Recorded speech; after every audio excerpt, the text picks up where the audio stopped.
잡혀 죽으시고 장사된 지 사흘 만에 죽은 자 가운데서 다시 살아나셨으며 하늘에 오르시어 전능하신 아버지 하나님 우편에 앉아 계시다가 거기로부터 살아있는 자와 죽은 자를 심판하러 오십니다. 나는 성령을 믿으며 거룩한 공교회와 성도의 교제와 죄를 용서받는 것과 몸의 부활과 영생을 믿습니다. 아멘. 찬송가 309장 찬송드리겠습니다. 찬송 후에 박진호 집사님 기도 인도하시겠습니다.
우리를 대표하여 박진호 집사님 기도 인도하심으로 다 같이 기도드리겠습니다.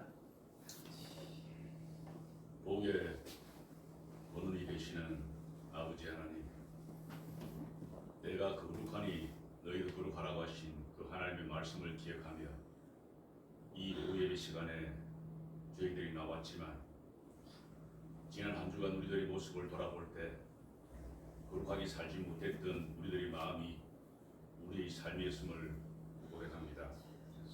이 시간을 통하여 온전히 하나님만 바라보며 진정한 예배자로 나아가고자 하오니 이 예배를 주님께서 받아 주시옵소서. 어떠한 상황에서도 흔들리지 않고 주님만 바라보고 나아가는 자 되게 하여 주시옵고, 길지 않는 인생 저희들을 주님의 계획대로 걸음걸음 인도하여 주시옵소서. 우리들에게 사명과 책임을 부여하신 하나님, 우리 성김의 온 성도님들이 하나님의 일을 감당하기에 부족함이 없는 깨끗한 영과 깨끗한 삶으로 주님을 영화롭게 하며 선한 영향력을 끼치는 자로 살아가는 복된 주의 백성들이 다 되게 하여 주시옵소서. 여전히 육신의 질병과 노안으로 인하여 하나님 전에 나오고 싶어도 나오지 못하는 연로하신 교우들에게도 그 힘듦 속에서도 사람이 줄 수 없는 주님의 위로와 평강이 늘 있게 하여 주시옵고, 우리들 모두의 삶의 여정이 예배가 될 수 있도록 예수님만 바라보며 성령 충만케 하여 주시옵소서. 눈 수술을 하신 장로님께도 속히 쾌참을 주시고 건강한 시력으로 회복되게 하여 주시옵소서.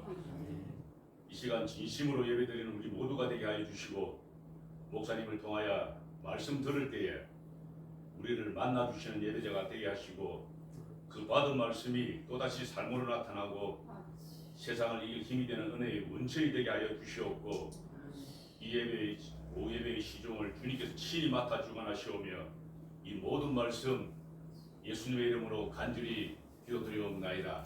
아멘.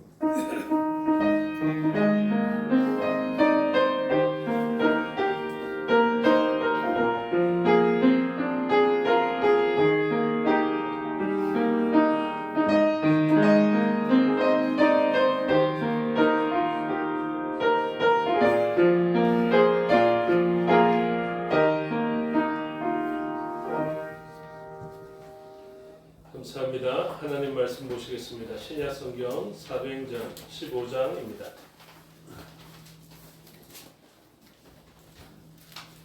신약 성경 212페이지 정도 있습니다. 사도행전 15장 1절에서 11절의 말씀을 교독하겠습니다. 어떤 사람들이 유대로부터 내려와서 형제들을 가르치되 너희가 모세의 법대로 할례를 받지 아니하면 능히 구원을 받지 못하리라 하니 바울이 나와 그들 사이에 적지 아니한 남과 변론이 일어나니라. 형제들이 이 문제에 대하여 바울과 바나바와 유대인의 사람을 예루살렘에 있는 사도와 장로들에게 보내기로 작정합니다. 그들이 교회의 전송을 받고 베니게와 사마리아로 다니며 이방인들이 주께 돌아온 일을 말하여 형제들을 다투고 기쁘게 하더라. 예루살렘에 이르러 교회와 사도와 장로들에게 인도를 하고 하나님이 자기들과 함께 계셔 행하신 모든 일을 하나님에 바리새파 중에 어떤 믿는 사람들이 일어나 말하되 이방인에게 할례를 행하고 모세의 율법을 지키라 명하는 것이 마땅하다 하니라. 사도와 장로들이 이 일을 변론하러 모여 많은 변론이 있은 후에 베드로가 일어나 말하되 형제들아 너희도 알거니와 하나님이 이방인들로 내 입에서 복음의 말씀을 들어 믿게 하시려고 오래전부터 너희 가운데서 나를 택하시고 또 마음을 하시는 하나님이 우리에게 같이 그들에게 성경으로 주관하시고 믿음으로 그들의 마음을 깨끗이 하사 그들이나 우리나 차별하지 아니하셨느니라. 그런데 지금 너희가 어찌하여 하나님을 시험하여 우상과 존귀이 되지 못하던 우리를 제자들의 목에 두려느냐. 함께 읽겠습니다.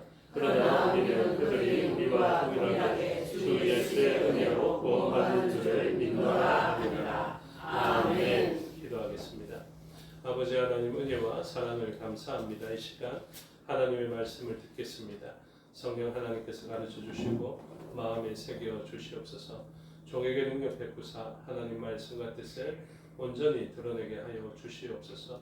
감사드리며 예수 그리스도 이름으로 기도드리옵나이다. 아멘. 오늘 본문의 제목은 차별하지 아니하셨느니라라는 제목이 붙여져 있습니다. 오늘 본문에 명하는 바 19절의 말씀을 보면 믿음으로 그들의 마음을 깨끗이 하사 그들이나 우리나 차별하지 아니하셨느니라 하신 말씀에 기인한 것입니다. 그들이나 우리나 할 때 그들은 누구고 우리는 누구겠습니까? 우리는 유대인들 부류에 속하여져 있는 사람이고 그들은 그 유대인의 무리에 들지 못하였던 이전에는 이방인이라 불려졌던 그 사람들입니다. 그래서 이제는 이방인과 유대인들이 차별되지 아니한다라는 것을 이야기하고 있습니다. 무엇으로 말미암았느냐면 복음으로 말미암았습니다. 율법으로는 그들을 차별한 것 같았지만 이제 복음으로 말미암아 이 율법으로 말미암아 차별되었던 이 일들은 그 차별이 무너지게 되었다라는 것을 이야기하죠. 그런데 제가 아주 강조하면서 드리는 말씀이지만 율법에서 유대인과 이방인을 차별했냐 하면요. 사실은 그렇지 않습니다. 이미 율법에서부터 이방인과 그 유대인을 차별하지 않고 히브리인들을 차별하지 않고 누구라도 하나님으로 인정하고 하나님의 백성으로 들어오고자 하는 사람이 있다면은 그들을 다 수용할 수 있는 그런 일들을 마련해 두었죠. 그런데 문제는 무엇이냐면 그러면 예전의 구약에서 율법에서는 이들을 차별하지 않으려고 하나님을 믿는 사람들은 다 하나님의 백성이 되게 하였는데 그 방법에 있어서 어떤 방법을 사용했냐면 할례를 사용했다라는 것입니다. 그래서 이방인들 가운데 하나님의 백성이 되고자 하는 사람들, 그리고 아브라함의 종들이라도 하나님의 백성이 되고자 하는 사람들에게는 할례라는 것을 통하여서 그것이 마치 가입 요건처럼 주어지게 되었거든요. 그래서 이방인들도 하나님의 백성이 될 수 있는 방법은 열려졌고, 그것은 할례라는 것을 통하여서 아브라함의 후손이라는 증표를 만들었다라는 것입니다. 그래서 이 율법으로 말미암아 유대교적 전통 가운데에서는 꼭 이방인들에 대해서 문을 닫아놓지는 않았지만, 이 이방인들이 하나님의 백성으로 들어오는 일 가운데에서는 열려진 길이 있었는데, 그것은 할례였다라는 것을 가르쳐주고, 그 할례를 받을 뿐만 아니라 할례 받은 백성에게 주어진 하나님의 말씀, 특별히 모세오경을 잘 준수하고 십계명을 준수하는 삶을 살아가야 한다라는 것이 그동안의 전통적인 방법이었습니다. 그런데 이제 예수 그리스도로 말미암아 이 할례조차도 다른 체제로 바뀌어지는 일 때문에 지금 이야기를 하게 되는 것입니다. 무엇이 열리느냐 하면 예루살렘 공회라고 표현합니다. 우리도 교회에서 노회가 있고 총회를 함을 통하여서요, 교회의 유익한 결정들이 사실은 노회적 개념은 무엇이 강하냐면 각 지교회의 타락을 방지하는 그런 데 조금 더 초점이 맞춰져 있습니다. 그래서 우리가 사용하는 정치가 무엇이냐면 대의 정치를 사용하거든요. 장로교 정치 체제가 그렇습니다. 그래서 모든 성도님들이 다 나아가서 노회에 참석해서 발언권을 얻고 이야기하고 영향력을 행사하는 것이 아니라 각 성도님들의 대표가 되는 장로님들이 총대가 되어서 노회에 나가서 그러한 교회의 사정도 관철시키고 또 영향력도 발휘하고 또 교회를 유익하게 하는 결정들을 하게 됩니다. 그리고 노회에는 원래 목사가 속해져 있거든요. 그런데 목사는 노회의 소속인데 장로님은 어떠냐면 장로님들은 노예 소속의 총대는 아닙니다, 원래. 그런데 그 성도님들이 대표하여 총대를 보낼 수 있는 지지를 함을 통하여서 장로님들은 대의 정치, 우리가 국회의원을 통하여서 우리의 의지를 표현하는 것처럼 장로님들이 그러한 대의 정치를 표현하기 위하여서 노예에 참석하게 되는 것이죠. 그래서 이 역할이 굉장히 중요합니다. 개인적인 역할을 감당하는 것이 아니라 온 성도들을 대표하여서 발언을 하고 영향력을 행사하고 또 권리와 의무를 가지는 그 일들을 대표하여서 하는 것이죠. 그래서 그 일이 아주 중요한데, 이렇게 모여진 공회와 같은 노회는 어떤 결정을 해야 되겠습니까? 그 노회에서 교회를 유익하게 하는 결정들을 해야 한다라는 것을 가르쳐주고 있죠. 그래서 그 당시에 노회가 모이고 총회가 모였다라고 생각해 보십시오. 예루살렘 공회, 예루살렘 총회에 안건이 올라왔습니다. 어떤 안건이냐면 유대인들은 과연 이방인들은 과연 어떻게 해야 믿는 사람의 부류, 그리스도인의 부류에 들어오게 될 것인가? 옛날 같으면 유대인의 부류인데요. 어떻게 하면 구원받은 자의 수에 들어오게 될 것인가 하는 문제입니다. 이 문제가 지금 여러분들 생각할 때는 그렇게 어려운 것 같지 않죠? 별로 중요하게 생각되어지지도 않지 않습니까? 그런데 요즘 우리가 생각하는 이슈를 생각해 보면 이런 노회의 결정이나 총회의 결정이 얼마나 중요한가도 생각되어지게 되는데, 요즘 이슈가 뭐냐면요, 줄에 없는 결혼식에 대한 이슈가 등장했습니다. 그래서 많은 사람들이 줄에 없는 결혼을 하면서 이제 젊은 사람들의 주로 원하는 결혼의 형태가 바로 그것입니다. 그래서 주례를 구하기도 어려운 문제뿐만 아니라 요즘 예식장이 어떻습니까? 한 30분만 하면 나가라는 그런 식이지 않습니까? 그래서 기존에 교회에서 결혼을 하면 충분한 예배 시간을 가지는데 그게 안 되니 시간을 쫓기는 예식장에 갔는데 목사님들이 몇 분 그러신 모양이에요. 시간 1시간씩 설교도 하고 1시간씩 주례도 하고 이러니까 막 혼주와 이제 양가에서 난리가 났던 모양입니다. 그런 점도 있고, 그래서 여러 가지 복잡한 요소로 인하여서 주례 없는 결혼식에 대해서 어떤 결정을 할 것인가, 이것을 이슈로 냈다고 생각해 보십시오. 그러면 어떤 사람은 그래서는 안 되지 하는 입장도 있고, 어떤 사람은 오죽하면 그렇게 했겠나 하고 그 상황을 좀 이해하려는 사람들도 있겠죠. 그래서 오늘 본문에 보면 누가 등장하냐면 바리새파 중 이런 표현이 있습니다. 그래서 5절을 보시면 바리새파 중에 어떤 믿는 사람들이 일어나. 그래서 바리새파는 유대교인데 바리새파 중에 믿는 사람이기 때문에 이 사람들은 이제 기독교적 신앙을 가진 사람들입니다. 그래서 이 사람들이 발언을 하면 주로 어떤 발언이 되겠습니까? 유대교적 전통 가운데 약간 보수적인 발언이 될 것을 예측할 수 있게 되죠. 그래서 보십시오. 이렇게 이야기를 합니다. 5절에 바리새파 중에 어떤 믿는 사람들이 일어나 말하되 이방인에게 할례를 행하고 모세의 율법을 지키라 명하는 것이 어떻다고요? 마땅합니다. 이것이죠. 그래서 우리도 마땅한 입장을 가지게 됩니다. 그렇죠? 그래서 우리 가운데 주례 없는 결혼식에 대해서 어떻게 생각하십니까? 이러면 어떤 사람은 주례 없는 결혼식은 하나님 없는 결혼식이다. 마땅히 주례 있는 결혼식을 하고 기독교식으로 하는 것이 마땅합니다. 이렇게 이야기하는 사람이 당연히 있을 수밖에 없는 것이죠. 그래서 이러한 건이 지금 고신대학교 총회 신학대학원에 이슈가 되어서 해석을 요청했습니다. 교수회에. 그러니 교수회가 어떤 결정을 했냐면 주례 없는 결혼식은 하나님 없는 결혼식입니다. 이렇게 정의가 내려왔습니다. 그래서 이 일에 대해서 하려면 사실은 제 같은 입장에서도 보수적인 입장에 설 수도 있고 또 진보적인 입장에 설 수도 있겠지만 이 일에 대해서 사실은 쉽게 결정하기가 어렵습니다. 그렇죠? 굉장히 복잡한 일들이 있다고요. 그리고 성경적인 부분에서 살펴볼 때에도 그러면 모세가 이방 결혼 안 했나? 이런 부분들. 그러면 또 결혼식의 그 일부 다처제 이런 것도 다 이야기됩니다. 그래서 일부 1처제를 했는데 다윗은 아내가 몇 명이었노? 그리고 뭐 모세는 몇 명이었노? 이런 질문부터 시작해서 굉장히 복잡합니다. 그리고 믿는 사람의 결혼과 믿지 않는 사람들의 결혼 또는 어떤 사람은 믿는데 어떤 사람은 믿지 않는 사람을 데리고 와서 하는 결혼 그리고 둘 다 믿지 않는데 부모님이 믿어서 이 결혼식을 어떻게 할 것인가? 여러분 진짜 복잡하지 않겠습니까? 여러분 목사는 헌법에 보면 어떻게 주례할 수 있다고 이야기되는지 아십니까? 학습자 이상에는 결혼 주례를 설 수 있다. 그 외는 어떻다는 것입니까? 안 된다라는 것이겠죠.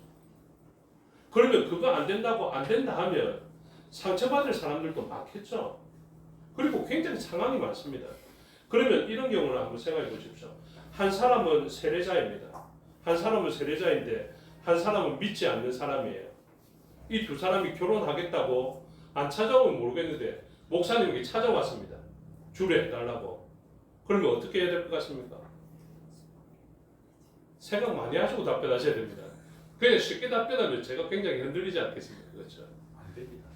그러니까 이런 일들에 대해서 복잡하고 다양한 수많은 상황들이 있습니다. 그 다음에 무엇이 그 사람에게 유익할 것인가에 대해서도 복잡하고 다양한 일들이 일어납니다. 그래서 제가 여러분들 나눠가지고 찬성하시는 분, 반대하시는 분 이를 나누면 뭐가 되겠습니까? 싸움 됩니다. 그렇죠? 다툼이 됩니다.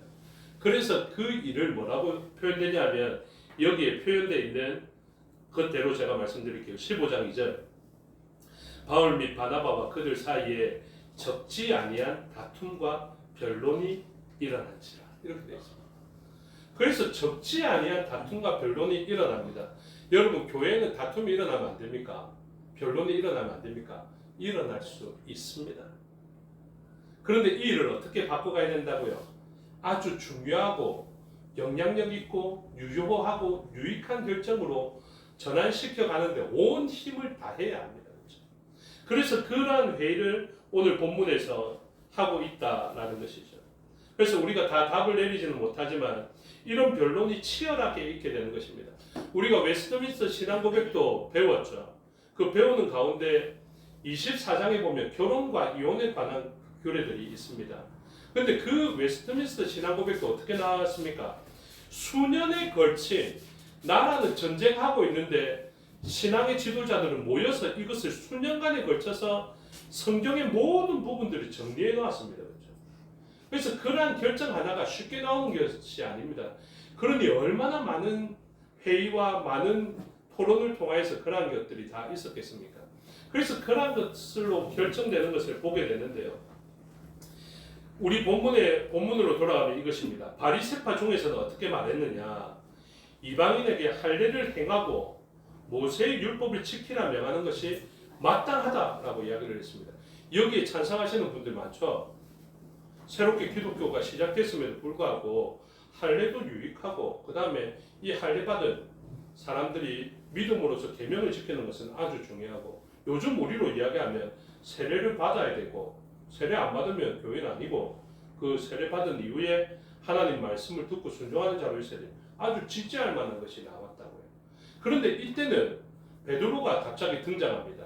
이방인의 빛이 되는 사도 바울, 이 사람만 생각하는데요. 이방인 선교에 있어서 아주 중요한 결정을 할 때 누가 있었냐면 베드로가 있습니다. 그래서 바리새파 사람들이 딱 등장하여서 이렇게 이야기를 했을 때 7절 보십시오. 많은 변론이 있은 후에 얼마나 치열하게 이야기했겠습니까? 그런데 이 모든 사람들이 무엇을 했겠습니까? 교회를 위하여서 찬성하기도 하고 교회를 위하여서 반대하기도 하고 그랬습니다. 그래서 이 수많은 다양한 결정이 있고 다양한 이야기가 있는 그 가운데 베드로가 일어나서 이야기를 합니다. 많은 변론이 있은 후에 베드로가 일어나 말하되 형제들아 너희도 알거니와 하나님이 이방인들로 내 입에서 복음의 말씀을 들어 믿게 하시려고 오래전부터 너희 가운데서 나를 택하시고 또 마음을 아시는 하나님이 우리에게와 같이 그들에게도 성령을 주어 증언하시고 믿음으로 그들의 마음을 깨끗이 하사 그들이나 우리나 차별하지 아니하셨느니라. 이 중요한 일을 이야기합니다. 이 일을 있게 하기 위해서 하나님은 베드로에게 얼마나 많은 환상을 보여줬습니까? 전에 이야기했죠. 내 귀에 줄을 매달고 보자기와 같은 것이 내려와서 그 일이 몇 번 있었다고요? 3번 있은 일. 베드로는 그동안 어떻게 생각했습니까? 이방인들과 교제하는 것만으로도 이것은 위법이다라고 생각했던 사람이죠. 그런데 하나님께서 그 완고한 신념을 가지고 있는 베드로를 다른 신념으로 다른 신앙으로 바꿔내기 위하여서 베드로에게 그런 모습들을 보여주시고 마침내 베드로를 통하여서 하나님께서는 내가 정하다 하고 거룩하다 한 것을 네가 부정하게 여겨서는 안 된다라고 이야기를 하는 거죠. 여러분, 그래서 이 복잡하고 다양한 상황 가운데 하나님께서 주시는 감동이 있음을 우리에게 가르쳐 줍니다. 그렇죠? 그래서 할례 받지 않게 하는 일이겠지만 이 놀라운 결정을 하는 것에 있어서 할례를 받아야 한다라고 똑같은 신념을 가지고 있던 베드로를 설득하기 위하여서 하나님께서는 그의 마음을 감동해 주신 것을 보여주고 있죠. 왜 베드로를 감동했을까요? 베드로에게는 권한이 있었기 때문에 그렇습니다. 어떤 권한이 있었습니까? 그가 땅에서 매면 하늘에서 매입니다. 그가 하늘에서 풀면 하늘에서도 풀립니다. 이것이 교회의 사도들에 의해서 계속해서 전수되어지게 됩니다. 그래서 교회의 결정은 어떤 권한을 가지느냐면 천주교에서는 교황의 결정이라 했습니다. 교황이 괜찮다 하면 괜찮은데 우리는 어떻게 한다고요? 교회, 노회나 총회의 결정을 하나님의 뜻으로 받아들입니다. 그래서 그러한 일들을 통하여서 하나님께서 매라 하시면 매이고 풀라 하시면 풀리는 역사들이 땅에서 매고 푸는 일들을 통해서 펼쳐지게 하시는 것을 가르쳐주고 있죠. 그 가운데 가장 핵심은 무엇입니까? 10절에 보면 우리 조상과 우리도 능히 매지 못하던 멍에를 제자들의 목에 부렸느냐. 그러나 우리는 그들이 우리와 동일하게 주 예수의 은혜로 구원받는 줄을 믿노라. 이렇게 선언하는 것입니다. 무엇입니까? 할례 받은 사람이 예수님을 따르는 그리스도인으로서의 자격이 있다. 이것이 아니라 이 사람들에게는 새로운 체제가 생겼는데 믿음으로 라는 것입니다. 그래서 로마서뿐만이 아니라 이 사도행전에서도 아주 중요한 것을 가르쳐 줍니다. 9절의 말씀을 다시 한번 보는데요. 믿음으로 그들의 마음을 깨끗이 하사. 이렇게 되어 있습니다. 그래서 성령을 그들에게 부어주시는데 성령을 부어주실 수 있는 이유가 무엇이냐면 믿음으로 그들의 마음을 깨끗이 하였기 때문에 가능한 것입니다. 그래서 할례 받아서 그들이 하나님 백성이 되는 것이 아니라 믿음을 통하여서 하나님의 백성이 되는 것을 가르쳐주고 있습니다. 그래서 성령 하나님의 그 능력 받는 것, 기름 부으심을 받는 것은 믿음으로 말미암아 깨끗이 되는데 그 믿음은 우리를 위하여서 피 흘려 주시는 그 예수님의 피가 우리에게 닿음으로 말미암아 깨끗이 되는 것이 아니라 말을 주의해서 잘 들어야 됩니다. 그 피를 들고 와서 나에게 직접 피를 내거나 내가 할례를 받음으로 피를 내므로 말미암아 그것이 나에게 유월절에 발려진 피처럼 피의 흔적으로 내가 구원받는 것이 아니라 마음에서 일어나고 형이 상학적으로 보이지는 않지만 믿음이라는 체계를 통하여서 예수 그리스도의 피는 우리에게 발려지는 것이고 우리는 깨끗하게 되는 것이다. 이것을 가르쳐 줍니다. 아멘이십니까? 그래서 우리는 어떻습니까? 피를 한 번도 발라보지 않았습니다. 그렇죠? 그럼에도 불구하고 우리는 피로 말미암아 깨끗이 됐습니다. 무엇으로? 믿음으로. 예수 그리스도의 그 피가 나를 정하게 하셨다라는 그 믿음을 가슴으로 그분이 유월절 어린 양이 된다라는 그 믿음으로 그 어린 양의 피가 나와 문의 임방과 설주에 발려졌다라는 그 믿음만 가지면 이 피가 우리에게 발려지는 것입니다. 유월절 그림으로 가면 그것입니다. 어린 양 잡아서 피를 바르라 했잖아. 그런데 죽음이 왔단 말이죠. 이 사람이 지금 피를 구할 데가 없습니다. 나는 아직 어린 양도 못 봤는데요. 찾지도 못했는데 이러고 있는데 죽음과 사망 권세가 닥쳐왔습니다.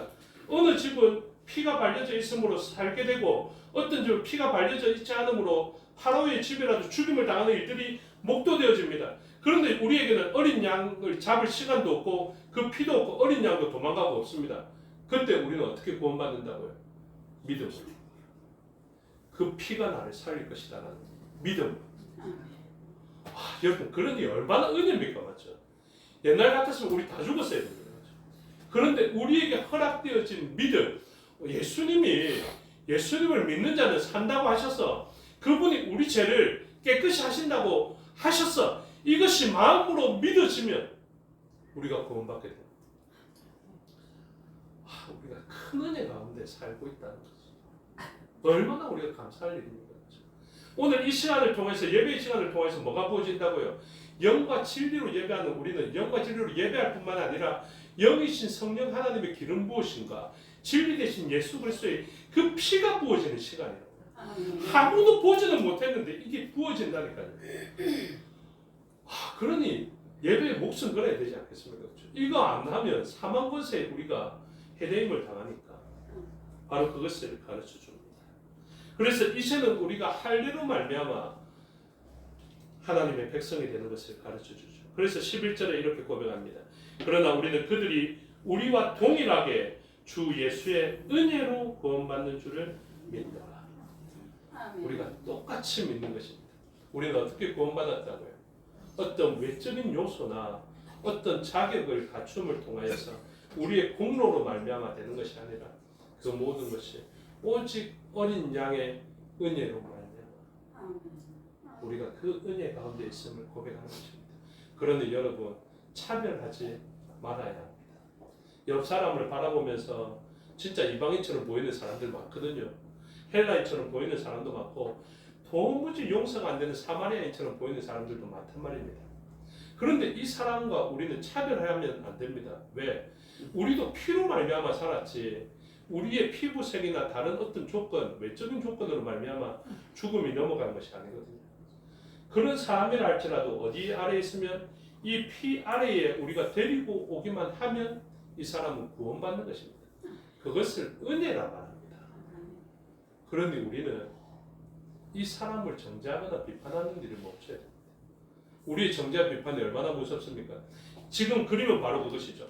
죽음이 막 옵니다. 사도 바울과 바나바와 베드로는 지금 이 피의 권세 아래, 그 피의 능력 아래 있으면서 살 수 있습니다. 그렇죠? 근데 이방인들이 지금 저기에 있는데 뭘 하는 것입니까? 바리새파들이 그 사람들 빨리 불러와서 이 밑에 구원받으라 해야 되는데 바리새파 출신의 믿는 사람들이 어떻게 한다고요? 아닙니다. 할례 받아야 됩니다. 아닙니다. 그들이 율법을 준수해야 됩니다. 이러고 있는 것입니다. 근본은 무엇입니까? 지금 그때가 아니다. 지금의 때는 그들을 불러와야 합니다. 그들을 불러와서 이 피 아래에만 두면 우리와 차별되지 않고 피 아래에 있는 모든 사람은 구원하기로 했다.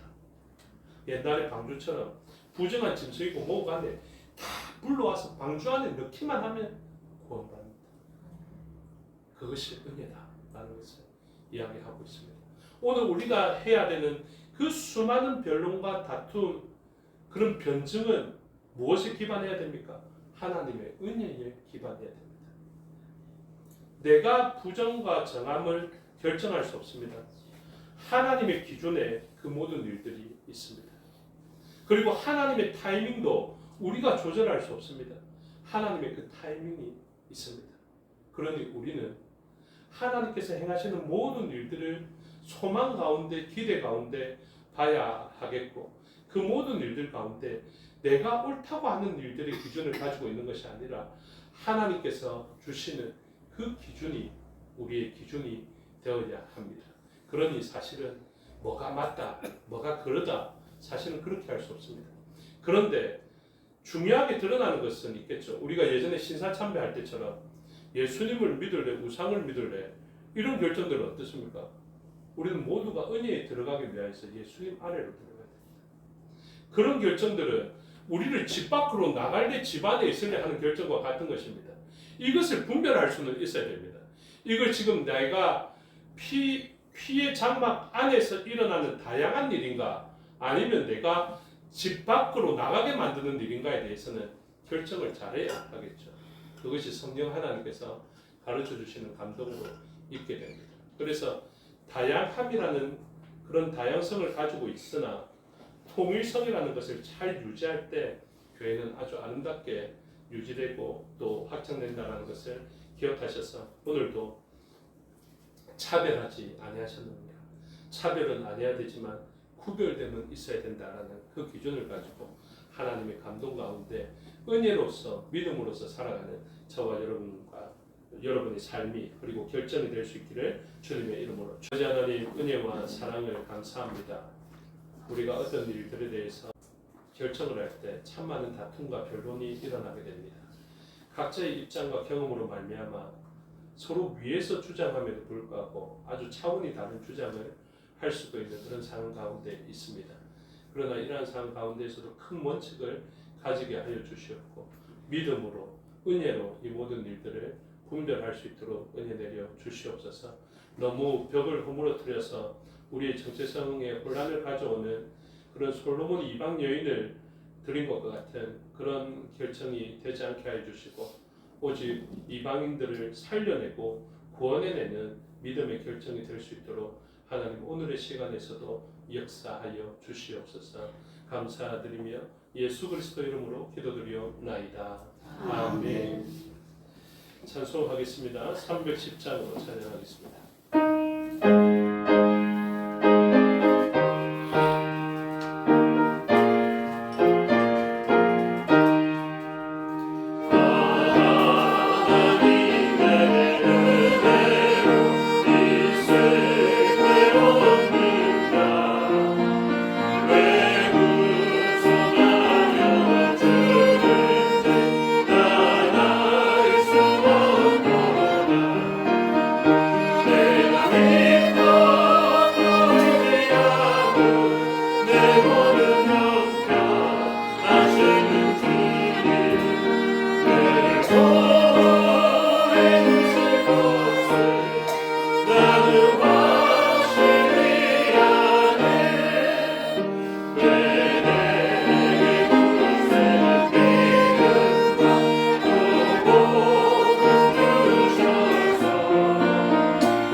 주님께서 가르쳐 주신 기도 드리겠습니다. 하늘에 계신 우리 아버지의 이름을 거룩하게 하시며 아버지의 나라가 오게 하시며 아버지의 뜻이 하늘에서와 같이 땅에서도 이루어지게 하소서. 오늘 우리에게 일용할 양식을 주시고 우리가 우리에게 잘못한 사람을 용서하여 준 것 같이 우리 죄를 용서하여 주시고 우리를 시험에 빠지지 않게 하시고 악에서 구하소서. 나라와 권능과 영광이 영원히 아버지의 것입니다. 아멘.